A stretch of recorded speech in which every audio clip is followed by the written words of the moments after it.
Aquí empieza. Lecciones para hoy. Presentado por Segundo Avelino Ruiz Ramos, con el tema de la contaminación a la purificación. Quédate hasta el final y vive de cerca los orígenes de nuestra era, con un ambiente de investigación, historia, inspiración, oración, estudio, misión. Ya volvemos.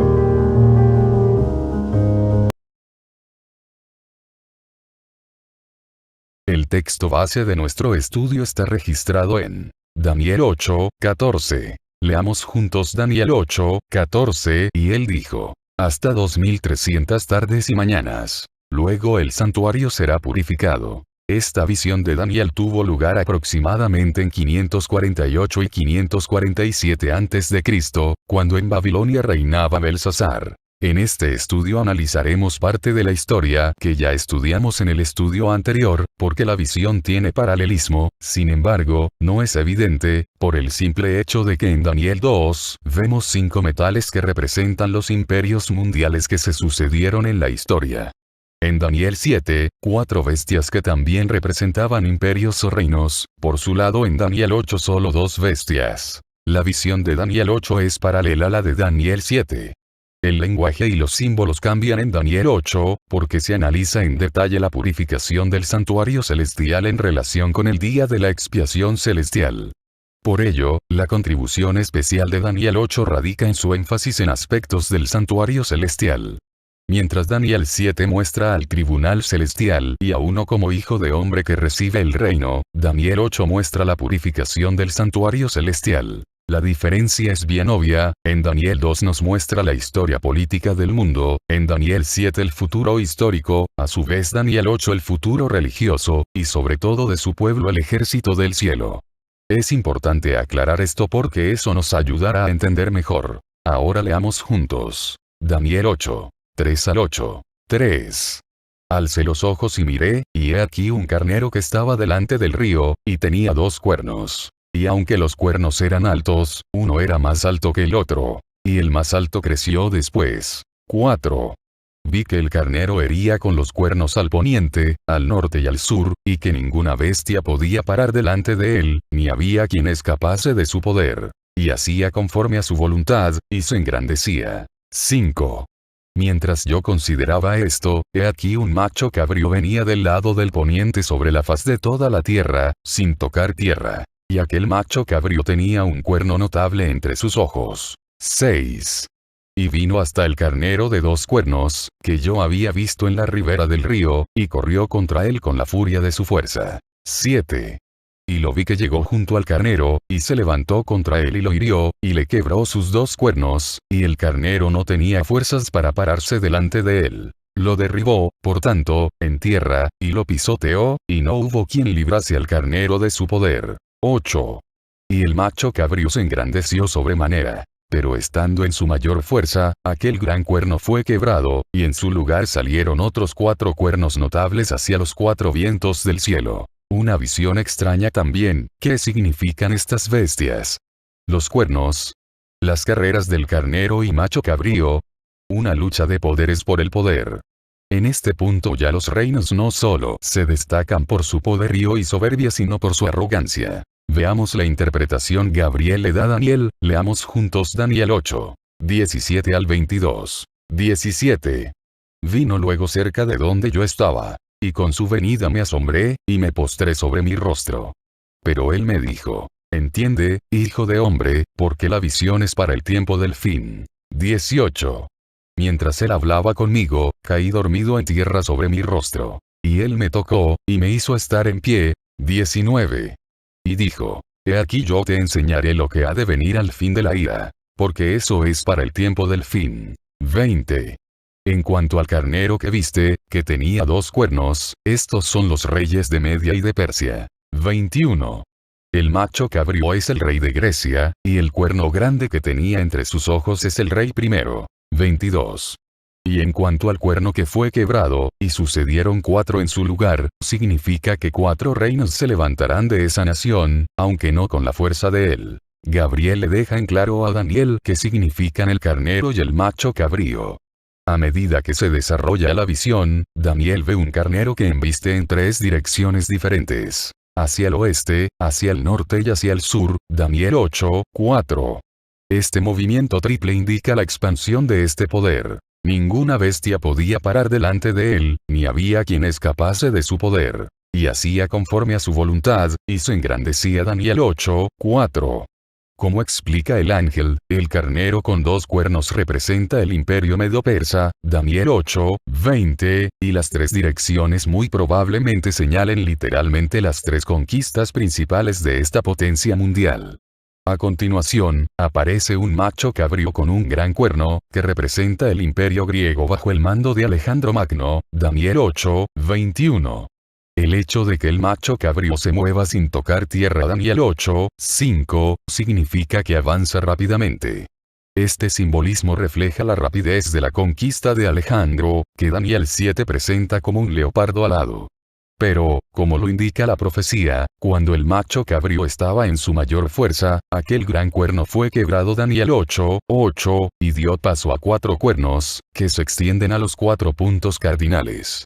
Esto se cumple cuando Alejandro muere en Babilonia en junio de 323 a.C. a los 33 años, y su reino se divide entre sus 4 generales. Un caluroso día de junio, Alejandro Magno moría en su palacio de Babilonia. Su muerte prematura a los 33 años impidió que el inmenso imperio que había creado sobreviviera a su desaparición debido a las luchas sucesorias. Finalmente, los territorios se repartieron entre sus generales, dando origen a los estados helenísticos. La repartición fue de la siguiente manera: Tracia y Asia Menor para Lisímaco. Macedonia y Grecia para Casandro. Egipto para Ptolomeo. Asia Oriental para Seleuco. Como decíamos anteriormente, al igual que en Daniel 2 y 7, esta es otra visión del surgimiento y la caída de los imperios mundiales, aunque con un simbolismo diferente. Este simbolismo está directamente relacionado con el santuario de Dios. En este caso, se utilizan los símbolos de un carnero y un macho cabrío, debido a su conexión con el ritual del santuario en el día de la expiación en ocasión de juicio en el antiguo Israel. Los carneros y los machos cabríos se utilizaban como ofrendas sacrificiales en el servicio del santuario. Pero los dos se mencionan juntos solo en el día de la expiación. Por lo tanto, aquí se elige intencionalmente a estos 2 animales para evocar el día de la expiación, que es un énfasis importante de la visión. Ahora leamos juntos Daniel 8, 22, 25, 22. Y en cuanto al cuerno que fue quebrado, y sucedieron 4 en su lugar, significa que 4 reinos se levantarán de esa nación, aunque no con la fuerza de él. 23. Y al fin del reinado de estos, cuando los transgresores lleguen al colmo, se levantará un rey altivo de rostro y entendido en enigmas. 24. Y su poder se fortalecerá, mas no con fuerza propia. Y causará grandes ruinas, y prosperará, y hará arbitrariamente, y destruirá a los fuertes y al pueblo de los santos. 25. Con su sagacidad hará prosperar el engaño en su mano. Y en su corazón se engrandecerá, y sin aviso destruirá a muchos. Y se levantará contra el príncipe de los príncipes, pero será quebrantado, aunque no por mano humana. Mientras que en el capítulo 7 el cuerno pequeño crece de la cuarta bestia, la Roma pagana. El cuerno pequeño del capítulo 8 surge de uno de los puntos cardinales. Algunos comentadores aducen que este cuerno representa a Antíoco IV, un rey seleucida, proveniente de una de las 4 divisiones del imperio griego de Alejandro, y que invadió Jerusalén, profanó el templo y persiguió a los judíos. Sin embargo, una mirada minuciosa al texto bíblico indica otro referente, una interpretación que tiene más validez por 3 razones principales. En primer lugar, debemos señalar que algunas traducciones bíblicas dan la impresión de que el cuerno pequeño viene de uno de los 4 cuernos que sucedió al cuerno notable del macho cabrío, o sea del imperio griego. Si fuese así, podría armonizar con Antíoco. No obstante, el texto hebreo indica que el cuerno pequeño viene de uno de los puntos cardinales. El texto hebreo dice: y el macho cabrío se engrandeció sobremanera. Pero estando en su mayor fuerza, aquel gran cuerno fue quebrado, y en su lugar salieron otros 4 cuernos notables hacia los 4 vientos del cielo. Y de uno de ellos salió un cuerno pequeño, que creció mucho al sur, y al oriente, y hacia la tierra gloriosa. Daniel 8, 8 y 9. Hay indicaciones claras en el texto hebreo que sugieren que, en la frase de uno de ellos, el antecedente de ellos es los 4 vientos del cielo.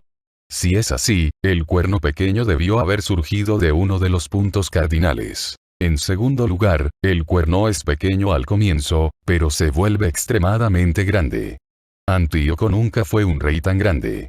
A pesar de su ataque a los judíos, posteriormente fue derrotado por los romanos y tuvo que regresar humillado a su hogar. En tercer lugar, debido al principio de recapitulación vigente en las visiones de Daniel, sabemos que la escena descrita en Daniel 8, 9 al 14 corresponde a la escena de juicio celestial de Daniel 7, 9 al 14. Por consiguiente, el santuario atacado por el cuerno pequeño debe ser el santuario celestial, no el templo de Jerusalén profanado por Antíoco. Debido a que Antíoco no se ajusta a las características del cuerno pequeño, surge la pregunta: ¿a qué entidad se refiere el cuerno pequeño?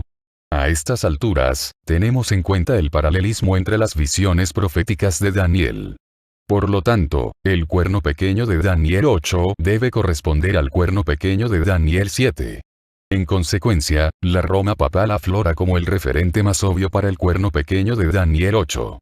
Sin embargo, parece haber una diferencia sutil que vale la pena señalar entre los cuernos de Daniel 7 y 8. El cuerno pequeño de Daniel 7 surge de la cuarta bestia, lo que indica que la Roma papal es la continuación o extensión de la Roma imperial. En contraste, el cuerno pequeño de Daniel 8 aparentemente no surge de ninguna bestia, lo que puede sugerir que representa 2 fases continuas de la opresión romana. Primeramente, la fase imperial romana, la expansión horizontal, Daniel 8, 9. Y luego la fase papal romana, la expansión vertical, versos 10, 13. Es interesante notar que en Daniel 7 el cuerno pequeño intenta cambiar la ley de Dios. En Daniel 8 dirige su ataque al príncipe del santuario y los cimientos del propio santuario. Esos símbolos indican que el sistema papal implementa una falsificación del plan de salvación. Ataca tanto la ley de Dios como el plan de salvación de Dios. La razón principal por la cual se obvia a la cuarta bestia, los 10 cuernos, y pasa directo al cuerno pequeño, es porque Roma papal es una continuación del Imperio Romano. Además, recordemos que desde Roma para adelante los emperadores se atribuyen poderes divinos y reclaman adoración para sí mismos. Doniciano, Nerón y otros reclamaban adoración y persiguieron a los cristianos que rehusaron rendirles culto. Debido a esta similitud de atribuirse divinidad tanto a emperadores como papas y de perseguir a los hijos de Dios que quisieron adorar a Dios fielmente. Está claro que no hay comparación entre emperadores romanos con los reyes de Babilonia, Medo-Persia y Grecia en cuanto a reclamar adoración. Finalmente leamos juntos estos 2 textos: Daniel 8, 13 y 14. 13. Entonces oía un santo que hablaba, y otro de los santos preguntó a aquel que hablaba: ¿hasta cuándo durará la visión del continuo sacrificio, y la prevaricación asoladora entregando el santuario y el ejército para ser pisoteados? 14. Y él dijo: hasta 2300 tardes y mañanas. Luego el santuario será purificado. En vista de las actividades agresivas del cuerno pequeño contra el santuario y su ministerio, la imposición de un sistema de adoración falso por parte del papado, surge la pregunta: ¿hasta cuándo durará la visión del continuo sacrificio, y la prevaricación asoladora entregando el santuario y el ejército para ser pisoteados? Daniel 8, 13. Esta pregunta presupone que pasará mucho tiempo antes de que el santuario pueda restaurarse, porque la palabra visión aquí se refiere a la visión del carnero y el macho cabrío, que se extiende desde la época del imperio persa hasta el momento de las malas acciones del cuerno pequeño. Antes de considerar la respuesta a esta pregunta de hasta cuándo, consideremos las imágenes del santuario de Daniel 8, 9 al 14. Esta parte de Daniel 8 está llena de imágenes y terminología del santuario. Palabras como ejército, príncipe, continuo sacrificio y santuario nos recuerdan el sistema ritual hebreo. Ejército tzavá puede designar a los encargados del servicio del santuario. Príncipe zar puede designar al sumo sacerdote. Continuo sacrificio tamid, es una frase que se usa para calificar algunas actividades religiosas del santuario que sucedían continuamente, como el incienso, los sacrificios, etc. Ten en cuenta que la palabra sacrificio que se usa en algunas versiones de la Biblia no aparece en el original. Los traductores la añadieron al asumir que la profecía se refiere a la suspensión de los sacrificios del templo por parte de Antíoco IV.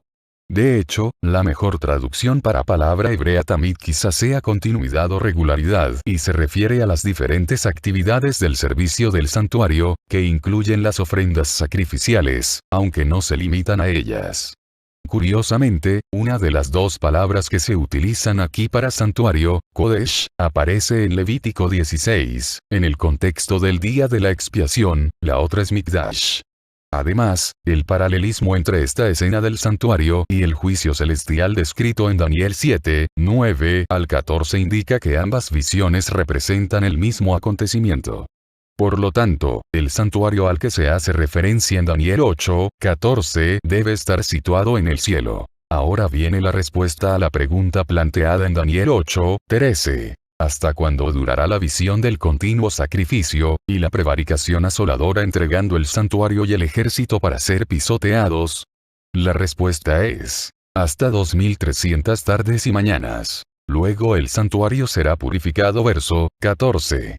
Esta respuesta de uno de los seres celestiales nos informa que el santuario, que según la descripción es atacado, se purificará después de 2300 años, aplicando el principio de día por año. Un calendario tan largo coincide con el marco de tiempo que presupone la pregunta, que se remonta a la época del carnero persa. Aunque no se informa cuándo comienza ni termina este período, es evidente que debe comenzar en algún momento durante el período persa. Pero, el ser celestial establece claramente lo que sucederá cuando este largo período termine. Concretamente, la purificación del santuario. En el calendario religioso de los israelitas había un día especial asignado para la purificación del santuario, el día de la expiación. En esas ocasiones, el tabernáculo se purificaba, taer, de los pecados del pueblo de Dios. Daniel 8 menciona un tiempo para la purificación del santuario celestial. Esa acción la anuncia el verbo nitzdak, que significa ser restaurado, limpiado y reivindicado. Por ende, las ideas principales que transmite este verbo son: 1. El santuario debe purificarse de los pecados del pueblo de Dios. 2. El ministerio de intercesión de Dios en el santuario celestial debe restaurarse. 3. Dios debe ser vindicado por la profanación de su santuario. El sistema papal introdujo distorsiones en el plan de salvación, y usurpó la obra intercesora de Cristo mediante el sacramento de la misa, la penitencia y la absolución de los pecados por parte de los sacerdotes humanos. De la información dada en Daniel 9, 23 al 27, podemos determinar que el año 457 a.C. marcó el inicio de este periodo profético de 2300 años. Por lo tanto, el final de este periodo profético debe concluir en el año 1844 después de Cristo. 3 lecciones para hoy. 1. Hay un poder que distorsionó la verdad de Dios y estableció un sistema de adoración distorsionado. Ese poder es el papado romano. 2. Los símbolos y el lenguaje utilizados en Daniel 8 solo lo entenderán los que con corazón sincero deseen conocer la verdad. 3. Hay un juicio en el cielo donde cada persona está siendo investigada, y un día Dios dará su veredicto final. El amor de Jesús demostrado en la cruz es más fuerte que la muerte, y sin ese amor el hombre estuviese perdido para siempre. Hoy quiero invitarte a aceptar ese amor, el sacrificio que hizo Jesús en la cruz. Si no lo aceptas no te sirve de nada. Tú no tienes el deber de seguir sufriendo bajo la carga y los efectos del pecado, es Jesús quien te ofrece perdón. La decisión que hoy tomes puede cambiar tu vida. Si no es mucho pedirte, comparte este mensaje en tus redes sociales y así podrás ayudar a muchas otras personas. Si no te quieres perder el próximo estudio, suscríbete al canal y activa las notificaciones.